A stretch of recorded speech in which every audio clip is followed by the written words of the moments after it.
The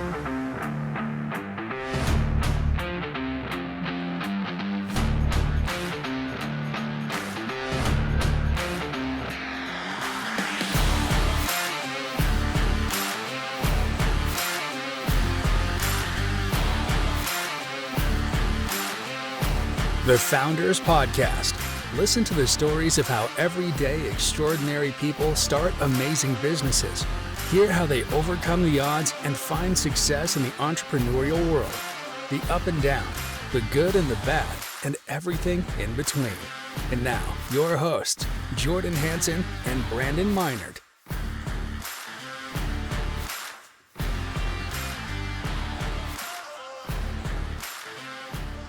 Hello, and welcome everybody to this week's edition of the Founders Pod. Today we have a wonderful episode prepared for you. It's a mini pod episode of the Founders Pod. I have with me my two co-hosts, Jordan Hansen and Matt Lamb. Welcome. We are broadcasting from the United Commercial Insurance Studio. United Commercial Insurance, we do business auto. Hold on. United Commercial Insurance, we do business and automobile policies for every type of business. You name it, we got it. Wherever you're at, we can do it. I insure both of these gentlemen. That's true. Yes, Matt and Jordan. Business owner policies, general liability policies, cyber insurance, workers' compensation. What else? Commercial property. Okay. Do you have it? Do I have George, property? do you have commercial property? I do not. Okay. If you did, we can insure that. Okay, I feel All right. safer. So any of that, United Commercial Insurance, give us a call, 208-229-8222. Again, that's United Commercial Insurance, 208-229-8222. Give us a call. You see how nervous Brandon is? This is our first episode, by the way. Yeah. With color. We're in color today. Video. Technicolor. Video. Big. You can see why Brandon is a little more nervous. And you guys invited me back. Yep. So lots going on Well, today. we knew what the video was coming, and we thought we need someone that's really good looking. Yes. We need to make this pod really pretty. Yes. That's what we're looking for. Yeah. We're hoping maybe you can undo a few buttons. I said I do my best work when people can see me. A lot of listener feedback was like, peek behind the curtain. That's right. Yeah. What does it look like? The listeners being like us. Yes. Peeking behind We said we don't just have faces for radio. That's right. You know? Yeah. Well, you be the judge. Okay. Yeah. Wait, you? Leave a note in the comments. You be the judge. You be the judge. Leave a note in the comments. Yeah, post Not in the sure comments. where the comments are. Actually, they'll be on YouTube. That's You're right. going We'll on have YouTube. it This is going on channel. You can YouTube. find us it'll be at the Founders Pod. There's handles now on YouTube. We are at the Founders Pod. On That's YouTube. exciting. That's exciting. It's there. Yeah. So, new way to interact with the podcast. That's right. Leaving What is comments. Possibly working those comments into the show. They'll be read. Sure. What is a handle? Like on Twitter. Your Twitter handle is at Brandon Right. Reiner. That's a handle, an alias. And so why would a YouTube? Well, previously you had it was like YouTube / now you can just search at. Just think of how you use the at in right. Twitter, right? Okay. Just think about the same thing with the Founders Pod or YouTube. I think when I first saw it, I was like, why did they have this? They already have channel names. But when I think about Twitter, those handles are almost real estate. Like I look at that and I'm bummed out that I don't have Jordan Hansen. Instead I have to have Jord B. Hansen. I'm like, ugh. You couldn't get Jordan. No, B. someone Hansen? has Jordan Hansen or Jordan B. Hansen. You know, side note, I bought my kids' I got their domain. Did you go Quinn And I got Minor? their Quinn Meinert, Bridger Meinert at gmail.com. Yeah. At Gmail. No. So I got their Gmail account. Oh yeah, I have Gmail accounts for my kids. Yeah. Yeah. Yeah, And I'm so- behind on that one. I'm gonna go home and get it right now, and then I'll sell it to you. That's the thing. JacksonLamb@gmail.com. I come to me. I'm just saying at my funeral, I want my kids to be like, look, my dad did a lot for me, including Get a Gmail account for get me. my original Gmail account so I don't have to put a number behind it. Or a dot. Yeah. That's Thanks, Dad. And look at, you know why Matt hasn't done it for his kids is look at his email. Lamb.matt. Yeah, it's a little That's backwards. a joke. I mean, come it's on. better. And Mine's jbhanson84@gmail.com. and in email, the dots don't mean anything. On Gmail, at least. Yeah. So it's Lammat. Right. Lammat. The dots There's don't mean three. it. Yeah. It's just a Gmail space ignores holder. it. Yeah. So Yeah. The cool thing is, well, we can get into that later, but Anyway, today we have this episode. We've talked a lot about fun stuff. Matt has done some preparation a little bit. We're going to talk about starting your own business. Your hair looks good, by right? the way. Isn't that what we're talking about right now? Starting your own business and why? Starting your own business. Yeah. So I wanted to. You guys have interviewed people before, Yes. which was kind of the premise of the Founders Pod, to get stories of people. In this mini pod, I wanted to look at some of the barriers to entry or some of the things that keep people from starting a business. And I want to start off by saying, I get that not everyone should start a business, or not everybody wants to, or you don't have to do it to be cool or successful or whatever. This is what we're focusing on. It doesn't mean it's the only way. Right. So one thing I thought of was I used to program quite a bit. And when I got into it, I was like, everybody can learn this and everybody should learn this. And I later found out not everybody can learn it, and they definitely shouldn't be doing it. So starting a business may not be for you, but that's okay. I think we should talk about that later, the program thing, though. Later we can have that discussion. Yeah, I had a teacher in my MBA who was like, everybody needs to start their own business. Yeah. They said that. Well, and I actually agree with them to a point. That because doesn't mean it's their future, but the experience you're saying. yeah, Gained, right? and you read articles about people that are like, look, everybody needs some military service, or everybody needs some police or public serving service. Certainly, the more experience you have in life, the probably better off you're going to be. Yeah. Generally. I think, anyway, his point was, what they go through, the pains that it is to set it up and whatever, and you just have a better, I don't know, it pushes you to do a lot of things differently. But anyway. Yeah. So I agree. A lot of good lessons to learn. I don't know that everybody has to do it. I know that there's a lot of people now that are very comfortable working for someone with their schedule, with security, and we'll maybe talk about that later, of just having that paycheck every pay period. So the first one, first bullet point I wanted to talk about was what I think is probably the number one reason why people don't start a business. And there's a lot of things wrapped up into this first bullet point, but I think it's the fear of failure. Okay. So starting a business, risky, right? We've all three done it. I remember Brandon. So I used to work for a company almost for 10 years, was employed by them, and decided it was time to leave. And Brandon, you kind of pushed me over the edge to leave. And that was a huge step for me. And I probably wouldn't have done it without, I know I wouldn't have done it without nudging. What would you have done? What would you have done? Just get a different job? I think so. I think that's what I knew. And I think that's what kind of everybody else did. And that's what I saw and was like, yeah, I'll just do that. But looking back, anyway. Were you afraid of failure? Were you afraid? Yeah, it was all new because I had worked for that company for 10 years, and it was like. And you had, I worked with you at that company, and you had said that you could have stayed there forever in its current incarnation, right? When we first got there, you were like, I love this place, and your feelings changed over the years. Yeah. But you said, I could see myself working, retiring from this job. So you never had the plan. I never even thought I would start a business. And to be honest, I've never done it by myself. I've always done it with somebody. Brandon. Me. You. Okay. You're the lucky one. But I just never thought, like, why do I need to do that? Why would I want to do that? I'll let somebody else deal with the headache. But back to the fear side of it, when I was leaving, I remember those were the scariest times in my life. When we started, Brandon and I were doing a web design company. More on the side for Brandon, more kind of full-time for me. Yeah. It was the scariest time in your life right when you left, or the first few days that you started? Yeah, because the position I had, I was a director. So I was over a team, really kind of, without being an owner of the company, was as high as I could get in the company. So it was like I had this title, I had this history there, I was well known.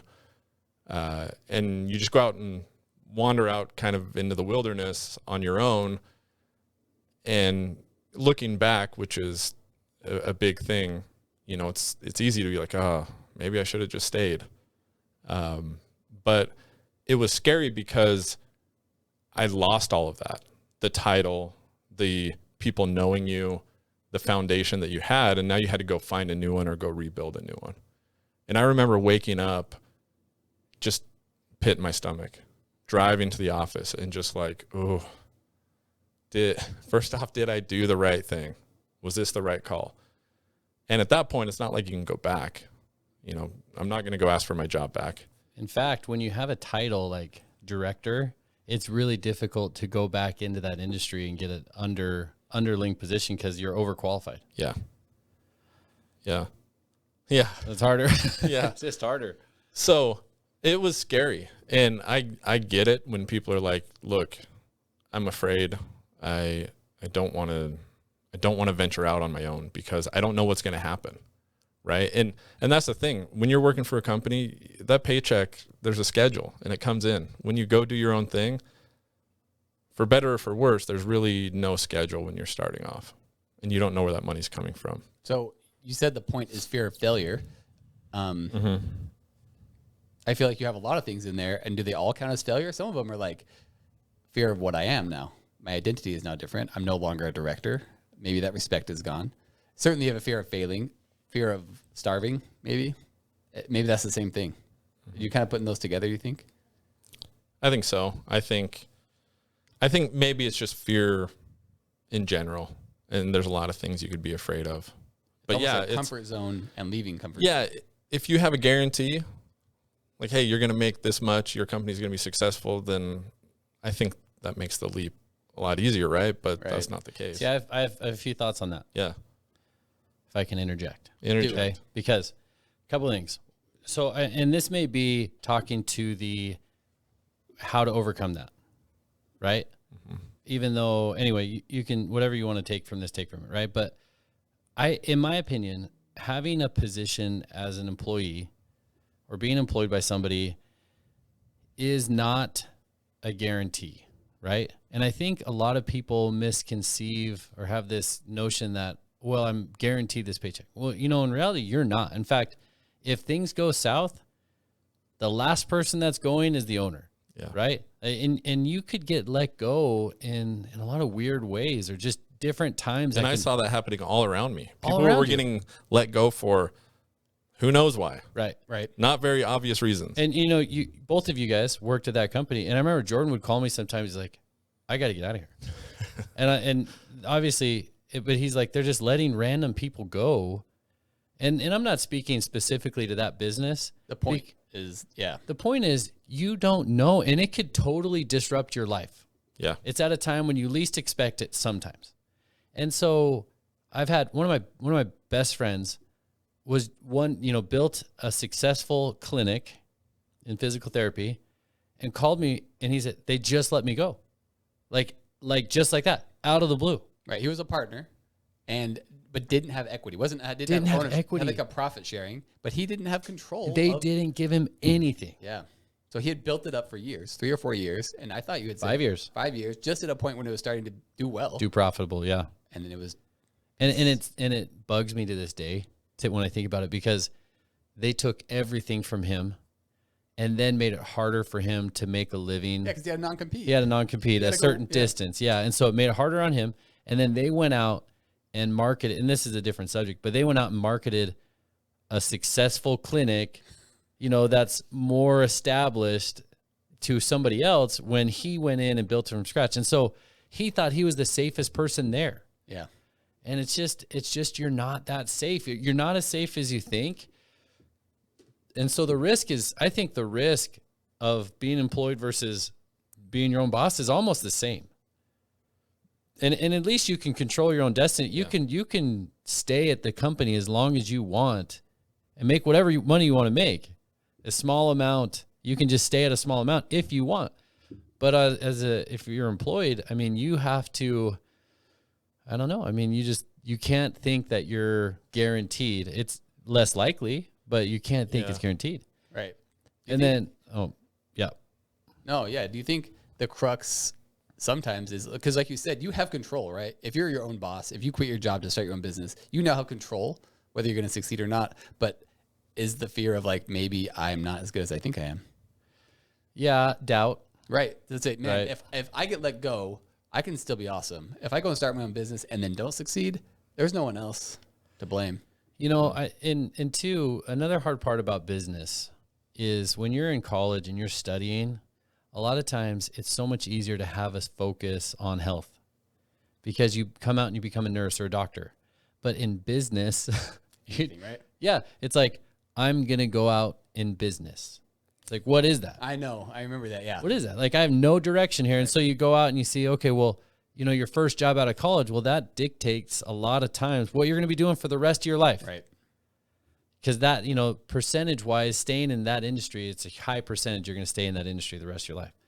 And so that's a fear for a lot of people, the uncertainty of knowing the future. And so starting your own business, if you don't have an idea that you're passionate about, right? Like, and I think Matt, he was always very capable. I just think sometimes he lacked sometimes the vision. This Matt, yeah. And it was like and you know, I'm kind of an idea guy where it's like, this is an idea and I get super passionate about it and then I can, you know, build up Matt and he's like, yeah, let's do that. Let's do that. And Matt's super capable to do that. And that's why Matt and I have done multiple businesses, you know, but anyway, that's kind of going off on a tangent. I just think the uncertainty of starting your own business, like, well, what's that business going to be? You know, or who am I going to sell to? Or like, there's so many things that are involved in starting a business that sometimes people who don't come up with ideas easily enough are like, well, where do I start? I don't even know where to start. Yeah. I think contrasting those two things, working for somebody or starting your own business, what I've learned is whether it's out of just no other option, you have to take control when you're starting a business. You have to make the decision. I guess you could not make it, and that's a bad circumstance. But I think when you say, hey, Matt maybe didn't have the vision, and I think that's true. I think probably because I didn't have to have a vision as far as like that part of my mind was closed off. I'm not going to go start a business. So why do I need to dream up these ideas? I'm going to focus on my lane and do what I need to do. But I did have a question. So I was super afraid starting that web design business. Brandon, you started your business, UCI, how many years ago? Almost 10. Almost 10, right? Yeah, 2013.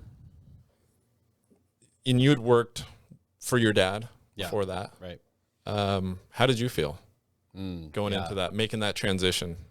Well, so one of these days, Jordan and I need to sit down and do a pod on us. Yeah, this is just kind of, So we don't this need is to like get in the spoiler. full length. Yeah. It's We're a just tease. taking a clip. Yes. Tease, yes, tease. It's a tease. I was afraid. Okay, hold on.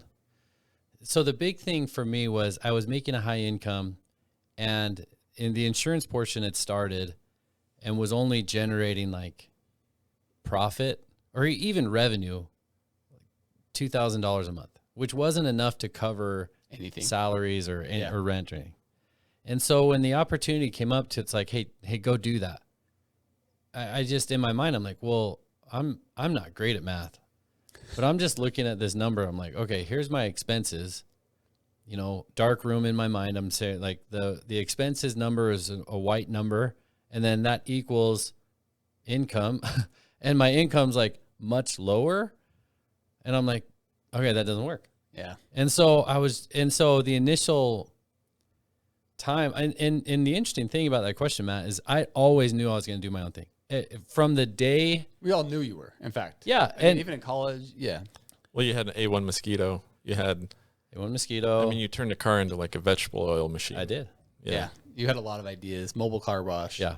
You know, and I was trying to save the earth before it was cool. Yeah. Okay. You were- Let's yeah. just be honest. Even at the cost of smelling like French fries. Even at the cost of selling my father-in-law's car back to him that he gave me. So good of a salesman, dude. Yeah. My father-in-law gave me his car, and then I sold it back to him. Yeah. So I'm just saying. Anyway. Who's laughing now? Exactly. And I always knew, and I was like, it's just going to, the minute that opportunity comes up, I'm going to just run out the door And then the opportunity came. I'm like, well, I can't do that. Like, I can't do that. And so part of me is a little, I don't know if disappointed is the right word, but it literally, I said no a couple times. And then one of my friends, his name is Brett. He's on this, shout out to episode Something.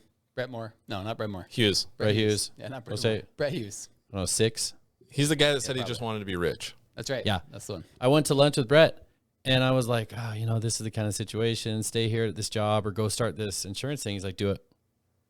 And I was like, what do you mean? He's like, you'll be fine. Do it. Just do it. And I was like, I can't. He's like, you'll be fine. Figure it out. And that's when I actually, for whatever reason, I'm like, all right, well, let me think about how I can make it work. And then it all kind of fell in place. So yeah, I wasn't going to do it.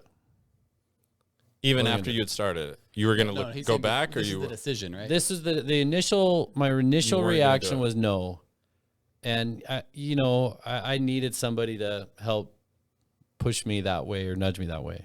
Right. Yeah. And obviously I'm glad it worked out. And I have another comment on that. If you don't have a comment on that, Jordan. No, go ahead. Okay. When somebody, and I don't have this conversation often, but when somebody asks me, how do you start a business? You know, I've heard that question. I think a lot of us have heard that question, right? And my go-to response now is hate your job more than you hate anything else. Like, Yeah. first of all, you have to hate your job. It helps. Yeah. Big time. You'll never start another business if you're happy at your current job. Okay. Excuse me. I think back to when we were trying to hire salespeople, Right. right? And we were a new company, and these salespeople had current jobs, and we couldn't offer them a big salary, but we're like, hey, we'll give you some equity. Yeah. And they didn't want to do Nobody. it. They didn't want to do it because it was a risk, but I think they didn't hate it enough to leave it. Timing plays such a huge part in starting your business because you get so desperate. And the analogy that I equate it to is like when your wife or somebody that's pregnant and they're at 9 months Yeah. and they're like, I don't care what it takes, get this baby out. Like they're willing to go through kind of the painful act of labor, of delivery. And then after delivery, they're like, oh, that was horrible. That was horrible. But before they're like, do it. I don't care what it takes. Do it. And so that's why I feel like when you're at a company you hate your boss, you hate your hours, you hate your pay. You're so desperate that you see an opportunity and you're like, I don't care if it's a quarter of the pay. I'm going like, I don't have a future. Yeah. And so that's honestly like one of the best ways to overcome that barrier is like you throw caution into the wind because you know what you have at your current job and you hate it. Mm-hmm. And so whenever I'm talking to somebody about a business, I'm always, careful because it's like, look, if they don't hate their job, the odds of them doing this risky thing, it's just not going to happen. In fact, I liked my job though. I loved it. Lenovo was great. See, that's rare. I know. Yeah. But you had it in mind. No, just kidding. But you had it in mind to leave. Forever, right? It's always something I wanted to do, but I'm different than you in the fact that I wasn't pushing as hard. I knew I wanted to. I knew I would eventually. And it hurt me a lot when I was like, I'm not there yet. And I felt like I wasn't ready. I probably wasn't as more risk averse than you are. Mm-hmm. I loved Lenovo. And I know I felt it when those big bonuses came every year and it was like 35 to 40% of my pay, my annual salary. And I was like, oh, it was like golden handcuffs every time. So I was like, this is so hard to leave. Yeah. But maybe I knew it was like. I couldn't have felt content. What you did was what I always think could never happen. Yes. Seriously, because whenever because people will say, oh, I'm just going to build up a side job Yeah. to where it replaces my income. And it's just going to be an easy transition away. And I'm going to, seamlessly step into this new company that I've been building on the side. Yeah. And I'm like, okay, good luck. You're going to be at the same job for the next 5 years or whatever. Right. Like that's just not going to happen because building a company is hard. And as soon as you get to the hard part, you turn back to the easier part, which is your current job. Right. And that's why so many side businesses go to the wayside because it's so hard to push through. I mean, 90% of a rocket's fuel is burnt just to get it into orbit, right? Right. And so that's where all the energy is.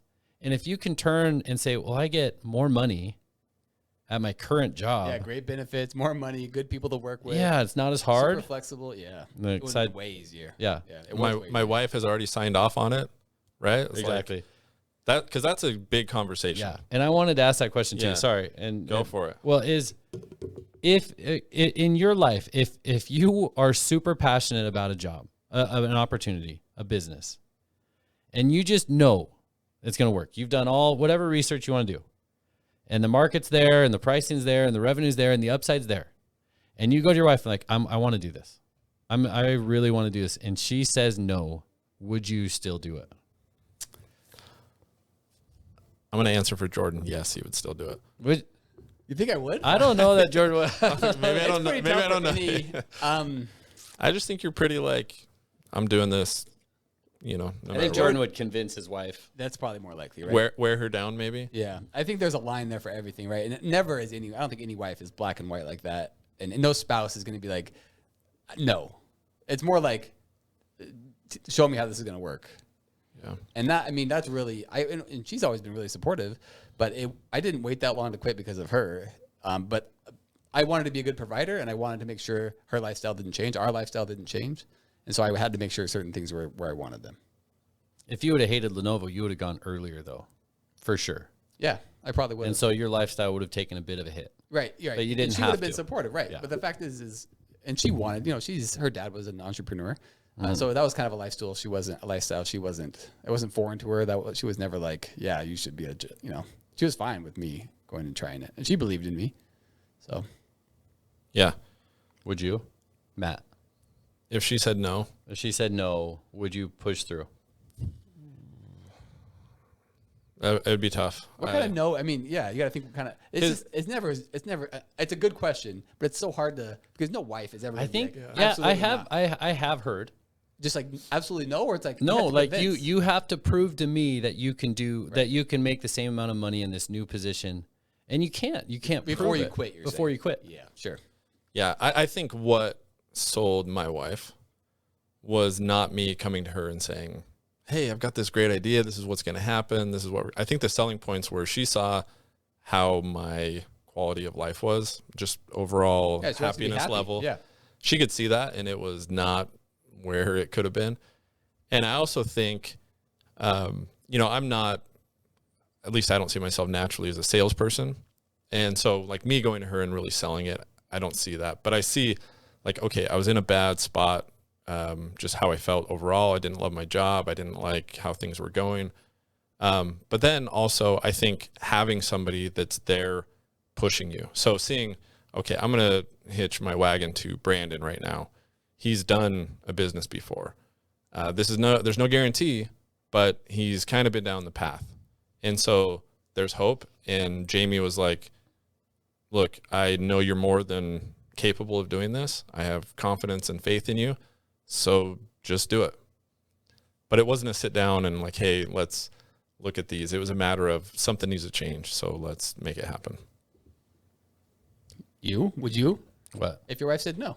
Okay. So there's two factors of that. There's what my wife actually is, which is she has, and I think Mallory is somewhat unique in this. I'm trying to think of the best way to describe it. If I want to do a business, she doesn't even ever pause. Yeah, she's like, sure. It's like if I could leverage our entire world on this one idea to where if we lost it, we'd lose everything. And she'd be like, yeah, I don't care. Go for it. I don't know why. And I think Is that good with you or does that bug you? Do you wish you would? That's a good point. So a lot of times I actually resented that. And I think the reason I attributed it to is she always just thought, okay, if worst comes to worst, we'd go live with her parents in Jerome, Idaho. And I always thought, I don't want to do that. Like I would never do that. And so I think doesn't mind the outcome and you do. and she I was knows like, that. yeah, I think that's why it works. She's like, he doesn't want to do that. And for our worldwide listeners, Jerome is a rural town in Idaho. Lovely town, lovely farming town, very town. windy and cold and, You don't small. want to be downwind from the feedlot, though. You do not. And the feedlot's everywhere. So The it's all downwind. It's all downwind.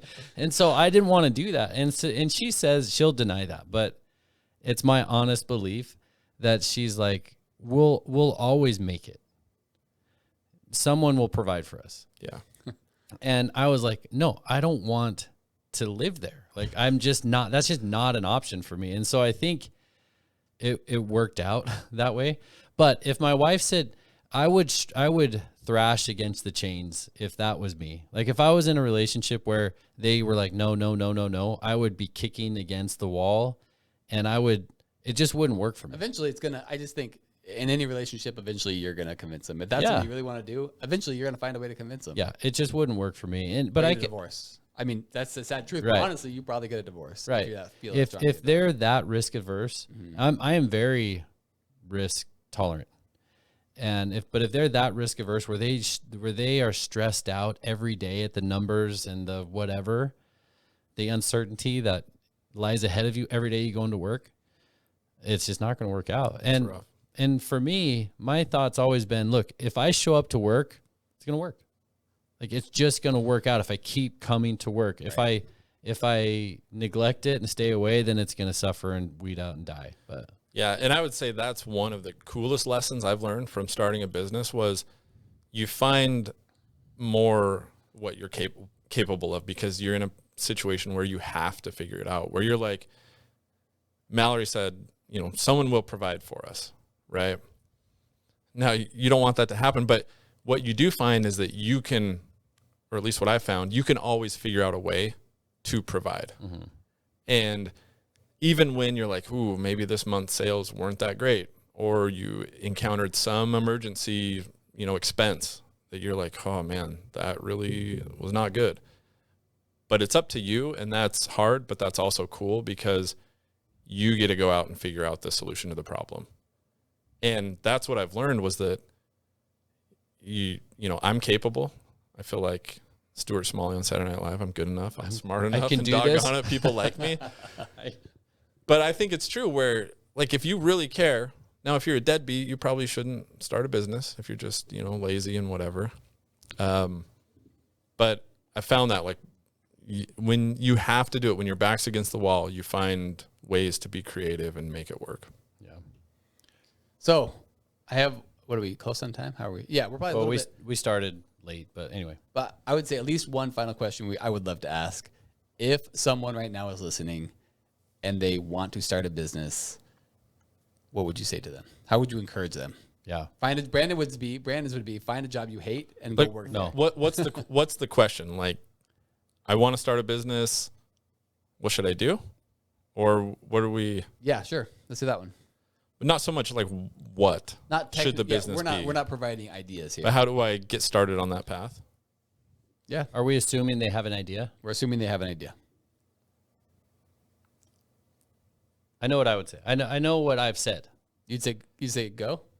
Yeah. So assuming that if they run the idea by me and I think it's a viable idea, then I'm going to encourage them to do it. If I think it's a dumb idea, I'm not going to, right? Like, if I don't think that idea is going to work, I'd be like, oh, I don't know. I mean, you may want to try it out first.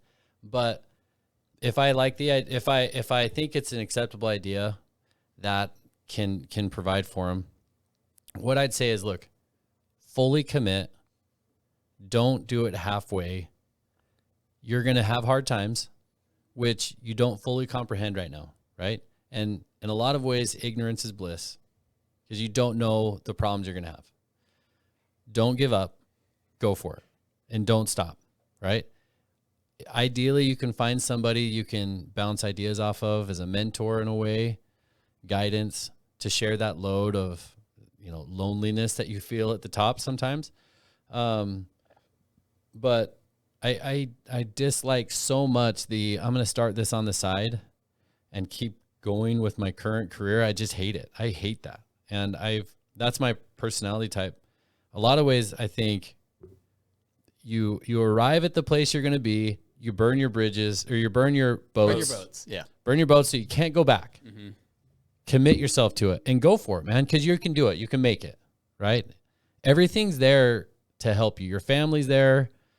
The market's there. I think the country we live in is capable of so many wonderful things as far as businesses are concerned, and the customers are willing to adapt to what you offer, and they can do so many wonderful things, like go for it. Don't do it halfway, right? That's assuming that I think it's an okay job. If it's not, I'm like, no, don't do it. Yeah. Yeah. Matt? So, can I tell a story? Yes. So there's a rope swing by Black Canyon Dam down, just on the river. I think we've all been there. Been there. I remember being there, holding onto that rope, and just like, ooh. I had seen people do it. It looked really fun. And nobody died. No one died.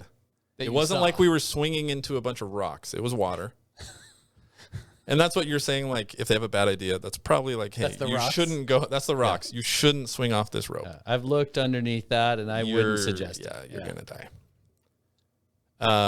But you can come up with every excuse, right? Or you can I'm just going to walk down a little bit so I don't have to swing as far up. Just kind of ease into it a little bit. But you've already seen everybody do it. So I would say agree. If you think it's a good idea and you care about this person and you want to give them good advice and you've seen that it's a good idea, I agree. Go for it. Run with it. Go. You're going to learn. You're going to fail, but do it. Have a good mentor. I would say that. Or somebody you can turn to and bounce ideas off of, but go for it. You know how many times we had to convince Matt to jump onto that rope swing and go and do dumb things that we were doing? Yeah. A lot. Yeah. But And when for you the do most it, part, you're he did like, it. whoa, Yeah. I did it. It was fun. Yeah. Right. It was fun. I didn't die. Yeah. So, but usually you get in your own head and you can come up with every excuse not to do it, or you don't commit. And that's also when you can get hurt, when you Right. don't Halfway. commit. You're halfway and you're like, well, if you just would have done it, you would have been fine. Right. You're dragging your feet. Yeah. And you fall off. Yeah. Going back to Matt's point a few points back when he said, if you keep going, you're going to find a way. What I love about this podcast are the people that we've interviewed, how they've figured out ways to keep their business going and how they came out of it so much stronger in the end. I mean, we had a guy mortgage his house to keep his business afloat. Yeah. He downsized his house. He rented for a while. I mean, we've had people that have lost just at, $1 away from losing everything and then restructure and keep coming into work and build out of it. And obviously the people we've interviewed have all figured out way to be successful. And that's why they have an interesting story, but it's more common, I think, if you continue to grind through it to find a light at the end than it is to have it be total darkness. I don't know. Yeah. There's a phrase in investing called time in market. It's almost like the most valuable thing when you're investing. It's time in market, right? The more you're in the market, the longer, you got to be in there for a long time. And I feel like it applies to business so much, is that the more you're in market, you kind of you pivot, you adjust, and you just stick with it. And I've seen that graph before, where someone has a hockey stick graph, right? Where they're going up and to the right. And then someone shared something on Twitter when he was like, this is normally how it is. And it shows 3-4 years with it's barely any growth. Right. And then it hits the hockey stick. But what happens is most of the time you're over here and you're like, crap. But you just keep going. And you're going to keep adjusting and you be scrappy. And then eventually it hits something. And then it all goes. Right. But you got to just time and market, right? Yeah. You don't know when that hockey stick part is. Right. I've heard the phrase surface area of serendipity, which is almost like you had to put yourself out there for those opportunities to come to you. Right. Yeah. If you're not out there trying stuff, you don't take advantage of those opportunities when they come. 100% agree with that. Yeah. 100% agree with that. So, and I think that's why I like listening to all these stories, because it reminds me of what I went through or what we've all gone through, and inspires me to keep going that way. Right. That's it. Right. Yeah. Great. That's it. Take us out. Goodbye, Owl Labs.